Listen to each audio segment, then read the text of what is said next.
Hello everyone, कैसे हैं आप लोग। आई होप कि आप लोग ठीक होंगे और अपनी पढ़ाई अच्छे तरीके से कर रहे होंगे फॉर ACC 131 एंड 132 के लिए। तो यार, अपनी वीडियो को आगे बढ़ाते हुए हम लोग आप पहुँचे हैं ह्यूमैनिटीज़ सेक्शन के ACC 130 का जो पेपर हुआ है अभी रिसेंटली, उसके डिटेल्ड सोल्यूशन को हम लोगों ने 2 पार्ट में कवर करना बताया था। पार्ट फर्स्ट ऑलरेडी अपलोड हो चुकी है, आप जाके देख लीजिए। ये इसका पार्ट 2 है और पूरे यूट्यूब पर ऐसी एक्सप्लेनेशन डिटेल्ड में आपको कहीं नहीं मिलेगी।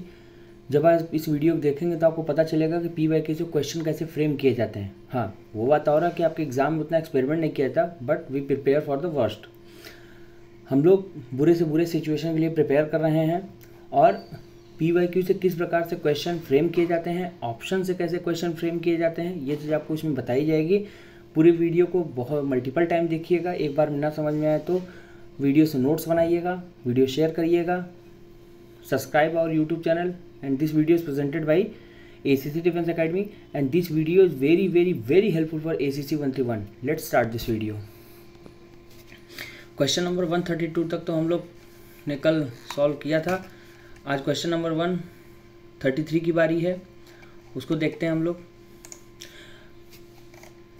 क्वेश्चन नंबर 133 है, bodies which usually fall from the sky on earth are called. तो इसका जो राइट आंसर होगा वो होगा meteors. Option B is the right answer of 133 का। ऐसा क्यों है?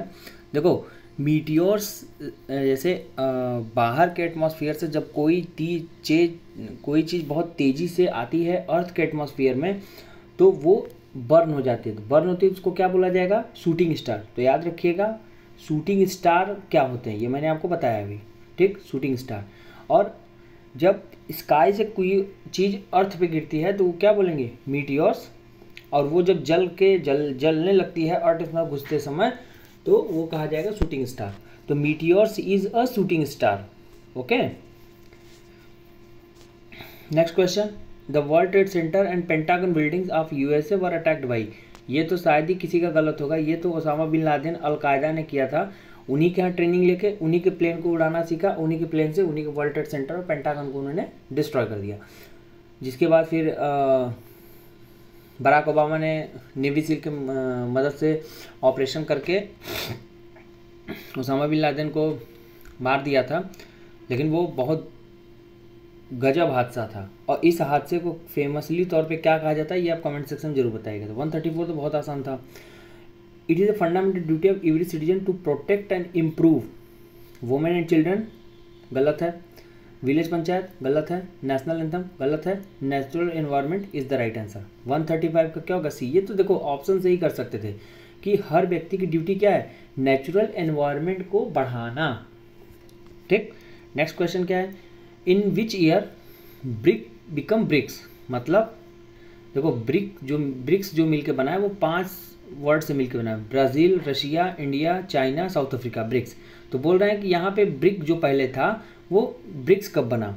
तो जब साउथ अफ्रीका ज्वाइन किया तब वो ब्रिक्स बना। तो वो इनडायरेक्टली ये पूछना चाह रहे हैं कि ब्रिक्स में south Africa last country join करने वाली थी, वो कंट्री किस सन में ज्वाइन की थी? तो option A is the right answer. 2010 में साउथ अफ्रीका ने ब्रिक को ज्वाइन किया था, तो ब्रिक बिकम ब्रिक्स, ठीक। अभी बहुत सारी कंट्रीज़ ने, मुझे नंबर एग्जैक्टली याद नहीं है बट मैं रिकॉल करके आपको बताता हूँ कि अभी ब्रिक्स में कुछ और मेंबर्स परमानेंटली मेंबर्स के तौर पे बढ़ गए हैं। इसमें जो 5 नए मेंबर ऐड हुए हैं, पहली कंट्री है UAE, दूसरी है सऊदी अरेबिया, तीसरी है इजिप्ट, चौथी है ईरान और 5वीं है इथोपिया। 5 ऐड हुए हैं, ठीक, और 5 पहले से। टोटल 10 मेंबर्स का ब्रिक्स हो गया है। और ब्रिक्स की जो 2024 की जो बैठक होनी है वो होनी है रशिया में। व्लादिमीर पुतिन होस्ट करेंगे रशिया की इस बार की बैठक को। और ब्रिक्स के 5 मेंबर ही नहीं रहेंगे इस बार 5 नए मेंबर जिनका नाम मैंने बताया है वो भी रहेंगे। तो इससे ज़्यादा एडिशनल इन्फॉर्मेशन आपके लेवल की नहीं है, इतना ही याद रखिए, आपका काम हो जाएगा। धन्वंतरी जो है was a famous personality during the Chandragupta Maurya के दरबार में बैठने वाले धन्वंतरी एक प्रमुख व्यक्ति थे। वो किस फील्ड से बिलोंग करते थे, यही क्वेश्चन है। वो फिजिशियन थे। धन्वंतरी क्या थे? वो डॉक्टर थे।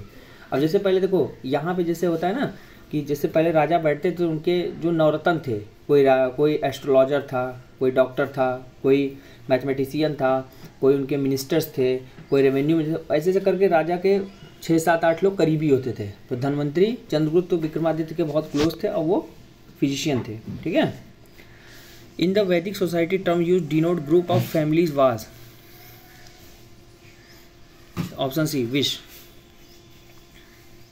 ये क्वेश्चन थोड़ा इनकम्प्लीट सा लग रहा है, विश वर्ण होगा। ठीक है, वर्ण के हिसाब से ग्रुप ऑफ फैमिलीज को जाना जाता था। 4 वर्ण बनाए गए थे, ब्राह्मण, क्षत्रिय, वैश्य, शूद्र। ठीक है, ये उनके जन्म आधार पे नहीं डिसाइड किया गया था, ये इनके जैसे नियम होता है कि काम के आधार पे डिसाइड किया था। बट वैदिक सभ्यता में क्या था, वैदिक पीरियड में क्या था, वो लोग बाय बर्थ डिसाइड करते थे कि अगर कोई मान लो राजा का बेटा तो राजा ही बनेगा, क्षत्रिय का बेटा है तो वो राजकुमारी होगा, ऐसा सिस्टम था उस समय का। ठीक है, आप लोगों के डिमांड पे ACC 131 और ACC 132 का नया बैच स्टार्ट कर दिया गया है। इस बैच को ज्वाइन करते ही आपको फुल PDF नोट्स मिलेंगे, 500 से ज़्यादा रिकॉर्डिंग लेक्चर्स मिलेंगे, और जो नोट्स होंगे वो MCQ होंगे, वन लाइनर्स होंगे, थ्योरी होंगे। ठीक है, अगर रिकॉर्डेड लेक्चर देखने के बाद अगर आपको कोई डाउट होता है तो हमारी डेली जो लाइव क्लासेस चल रही 9 to 11 PM पे आप उसको ज्वाइन कर सकते हैं। और लाइव क्लास को ज्वाइन करने के बाद आप टीचर से डायरेक्ट इंटरेक्शन कर सकते हैं, डायरेक्ट अपना कोई भी डाउट वो पूछ सकते हैं। वीकली मॉक टेस्ट आपको प्रोवाइड कराए जाएंगे, दैट मीन्स हर हफ्ते आपका टेस्ट होगा।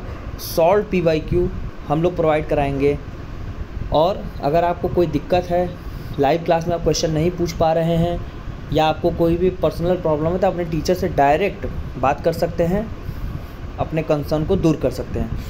ये हमारे यहाँ के पूरी फैसिलिटीज़ है, और ये फैसिलिटीज़ के अलावा भी आपको बहुत सारी फैसिलिटीज़ हमारे यहाँ प्रोवाइड कराई जाती हैं।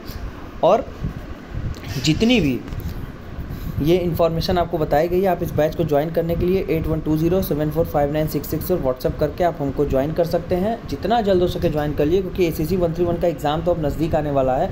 तो अल्टीमेटली आपके पास समय रहे अपनी कमियों को दूर करने के लिए। अब 1 महीना पहले ज्वाइन करोगे फिर कैसे समझोगे, अभी ज्वाइन कर लोगे तो पूरे सिलेबस को, कंप्लीट सिलेबस को 2 बार आपका रिवीजन कराया जाएगा, 2 बार। ये कमिटमेंट हमारी है, बाकी और कहीं नहीं होता है। अंतिम दिन तक हम लोग आपके साथ रहते हैं।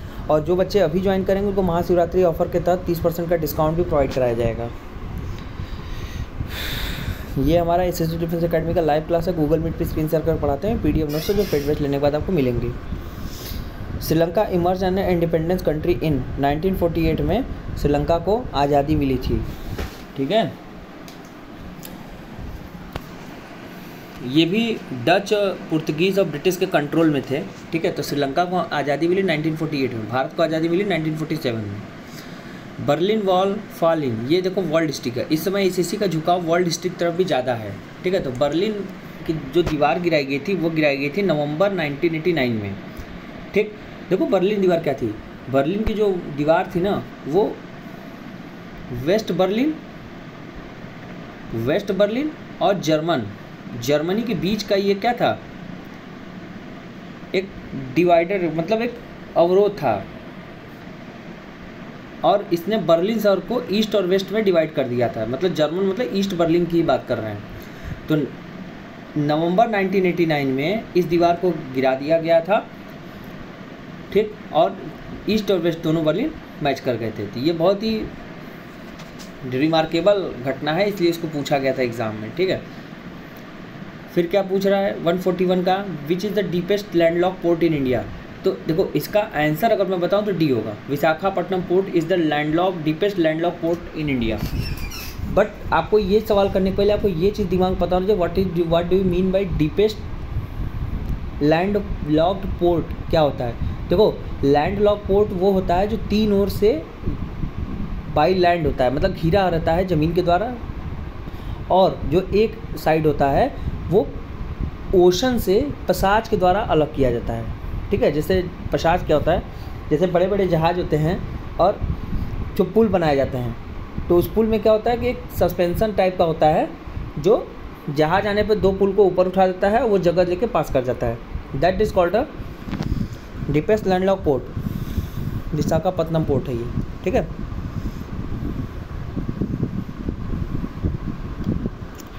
विच one of the following lakes in India has the highest water salinity? Sambhar lake, option C is the right answer. Sambhar lake जो है वो हाईएस्ट वाटर सैलिनिटी है पूरे भारत का। और ये कहाँ पड़ता है आप कमेंट सेक्शन में ज़रूर बताइएगा। सांभर लेक कहाँ पड़ता है कमेंट सेक्शन में आप बताइएगा। पोंग डैम किस रिवर पे है? वो बिनास रिवर पे, हिमाचल प्रदेश में ये डैम पड़ता है, याद रखिएगा। पोंग डैम बिनास रिवर पे पड़ता है, ब्यास रिवर पे, और हिमाचल प्रदेश में है। What do you mean by the demand of commodity? Demand of commodity का मतलब क्या होता है? डिमांड ऑफ कमोडिटी का मतलब ये होता है quantity that consumer are able and willing to buy at various prices during any particular period of time, that is the demand of commodity.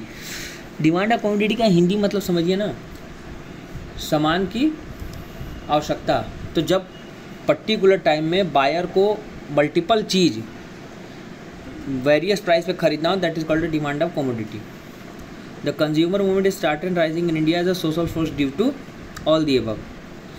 मैंने आपको बताया भी था, जब आपके एग्जाम में ऑल द अबव लिख के कोई ऑप्शन आ जाए तो 99.99% चांस होता है कि वो ऑप्शन हमेशा करेक्ट होगा। तो consumer movement started rising in India social force due to food shortage की वजह से, फूड एंड एलिवल ऑयल की वजह से, unethical and unfair trade practice. Option D is the right answer. SSC defence academy का ये बुकलेट सब fully updated trend और पैटर्न के हिसाब से तैयार कराया गया है। आप अपने यूनिट एड्रेस पर भी इसको ऑर्डर करवा सकते हैं या अपने प्रेफरेबल पोस्टल एड्रेस पर भी इसको ऑर्डर करवा सकते हैं, जिससे अपनी प्रिपरेशन नेटवर्क इशू की वजह से आपकी न रुक पाए और आप इस PDF नोट्स को पढ़ के कंप्लीट प्रिपरेशन कर सकते हैं। थ्योरी MCQ मॉक टेस्ट सब कुछ प्रोवाइड कराए जाएंगे। ये एसएससी डिफेंस एकेडमी का ऐप है, गूगल प्ले स्टोर पर इसको इंस्टॉल करिए, जहाँ पर आपको YLC SSB 131 के सभी अपकमिंग बैचेस अपकमिंग इन्फॉर्मेशन मिलेंगे। तो 8120745960 व्हाट्सअप करके आपको ज्वाइन कर सकते हैं। As per 2011 which among following state has the highest literacy rate? ये तो केरला है। Option A is the right answer. From comparing the development of the country is countries is the one of the most important attributes. ये demography होगा। Option C is the right answer. भाई किसी development का demography बहुत important role play करता है। Who was the first Muslim ruler of Delhi? ये one of the Qutbuddin Aibak is the right answer. सल्तनत काल के पहले वो थे। Which was the founder of Arya Samaj? Raja Ram Mohan है, तो बहुत बार बताया हूँ। आर्य समाज ना, ब्रह्म समाज के राजा राम मोहन राय हैं, बट आर्य समाज के हैं दयानंद सरस्वती। Option C. वेदों की ओर लौटो का नारा इन्होंने ही दिया था। वेदों की ओर लौटो। Which among following is the best described as opportunity cost? क्या होता है? अपॉर्चुनिटी कॉस्ट का मतलब होता है difference between the return on choose an option and return from best foreign option. देखो इसमें अगर शब्दों पे जाएंगे तो अपॉर्चुनिटी कास्ट का मतलब ये होता है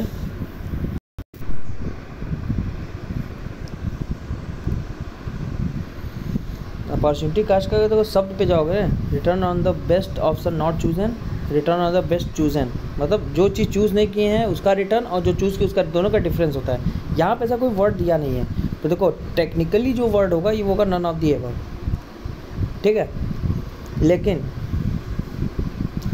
लेकिन आपका आयोग जो है इस आंसर को भी कुछ माना नहीं है, तो मैं इसको नन ऑफ दीज मांगूँ, क्योंकि नॉट चूजन और चूजन के बीच को हमको डिफरेंस निकालना होता है जो रिटर्न होता है उसका। यहाँ पे देखो चूजन ऑप्शन, ये तो गलत है। डिफरेंस रिटर्न ये भी गलत है, ये भी गलत है। तो option D is the right answer. ये एसएससी डिफेंस एकेडमी का यूट्यूब चैनल, इसको सब्सक्राइब कर लीजिए। सब्सक्राइब करने बेल आइकन ऑन कर लीजिए। सभी इन्फॉर्मेटिव वीडियो, सभी इंपॉर्टेंट अपडेट्स आपको यही मिलेंगे। और इस यूट्यूब चैनल को सब्सक्राइब करने के बाद आप बेल आइकन ऑन करके हमारे साथ लेटेस्ट इन्फॉर्मेशन के लिए जुड़े रहिए। मिलते हैं नेक्स्ट वीडियो में। Good bye, take care, stay tuned with us.